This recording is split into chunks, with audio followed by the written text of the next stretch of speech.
Welcome to this mastery session. We are going to go deep in this mastery session because it's all about how to forgive a human being. A lot of people ask me, Robin, someone wronged me, how do I handle it? They say, if I'm too nice and people walk over me, what do I do? Other people come up to me as I crisscross the planet and say, I want to be an A player, but I'm stuck in the past. How do I live in the present moment? Other people say, the people who have hurt me have drained my energy, so I cannot reach exponential productivity. What do I do?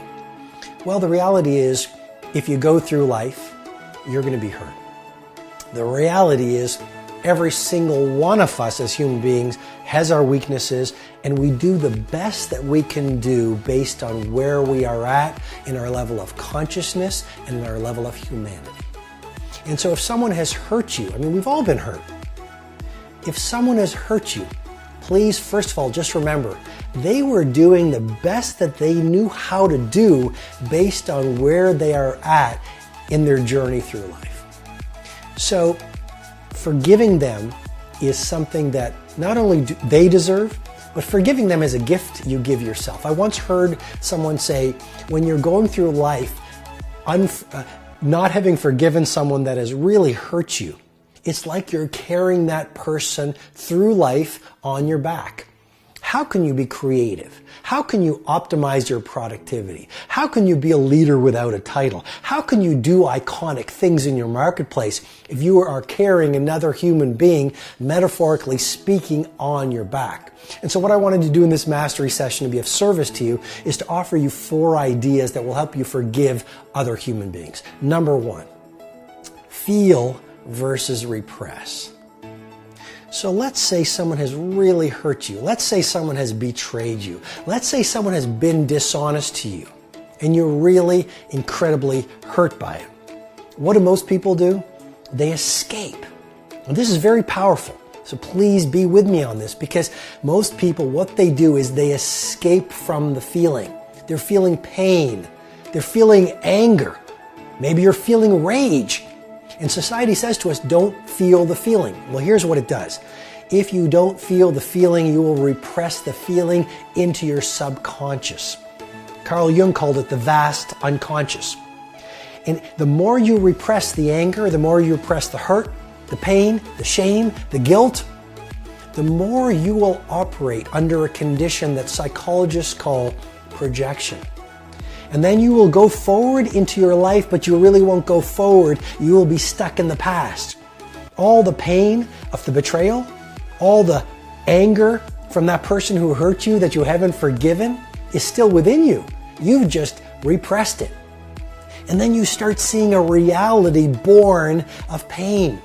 And here's a very powerful idea. You're not seeing the world as it is. You're seeing the world as you are. You're seeing the world through a filter. And the filter is created by all the pain, all the shame, all the guilt, all the anger that you've repressed. We all do this. But the first insight I'm offering to you is when someone has hurt you, feel the feeling. How do you do that? Write about it in a journal. How do you do that? You talk about it with a close friend. How do you do that? You walk in the woods alone and you talk it out. Number 2, understand versus judge. The Native Americans say, never judge a person unless you have walked a mile in their moccasins. And that's what I was suggesting to you. Don't judge someone as bad. Bad is a label bred by judgment. If someone betrayed you, someone robbed you, someone, hurt you in any way, whether it's a personal relationship, whether it's a business relationship, even if it's someone who cut you off in traffic, saying that's a bad person is judging that person. You don't know who that person is. Rather than judging them, why not try your best to understand them? Maybe that person who cut you off in traffic had a sick child in the back seat and they were rushing to the hospital. Maybe that person who cut you off in traffic just lost their mother or father. Maybe that person in traffic just received a phone call from their physician telling them they have cancer. We don't know what is going on within the interior orbit of the people who have wronged us. And here's the real insight. Everyone alive today is behaving according to their own personal reality.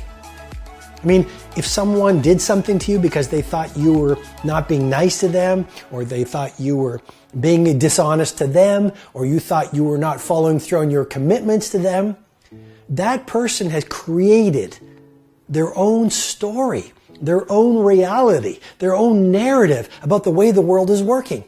And you just happen to fall into their perception. I hope I'm making sense here, but it's a really key idea. Every single person alive today is seeing the world according to their own personal reality.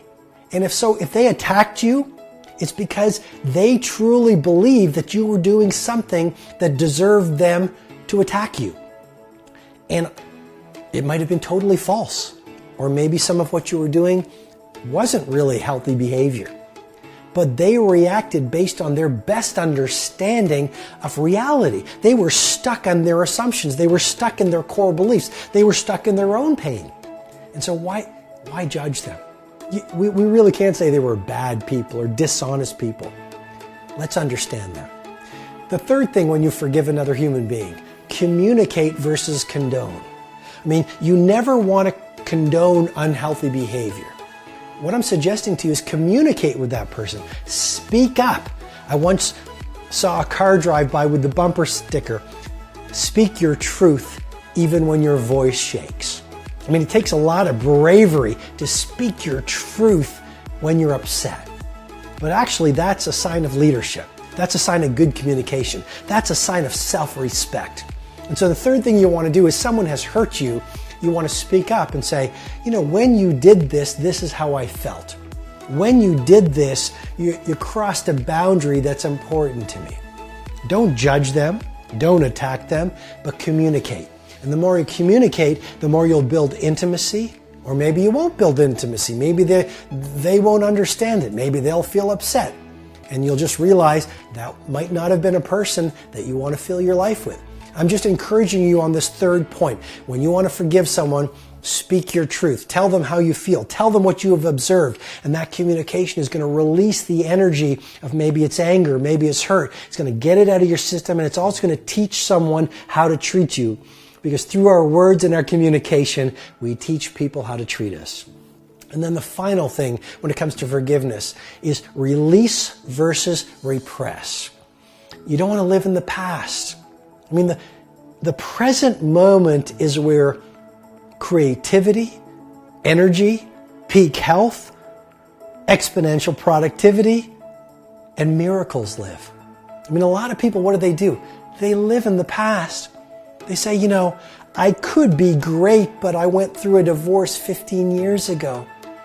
I could be the most creative person at my office, but I had an accident 5 years ago. There are so many people, if you scratch the surface behind their happy interiors, you will find pain, you will find rage, you will find shame, you will find guilt, you will find sadness. I mean, it is stunning to me how many people, they walk around life, everything is great, they're looking happy, they've got smiles on their faces. How are you today? I'm fine. And you go a little deeper and you get to know them and they start to cry. Why? Because they repressed. They didn't release all of the sadness from all their hurts.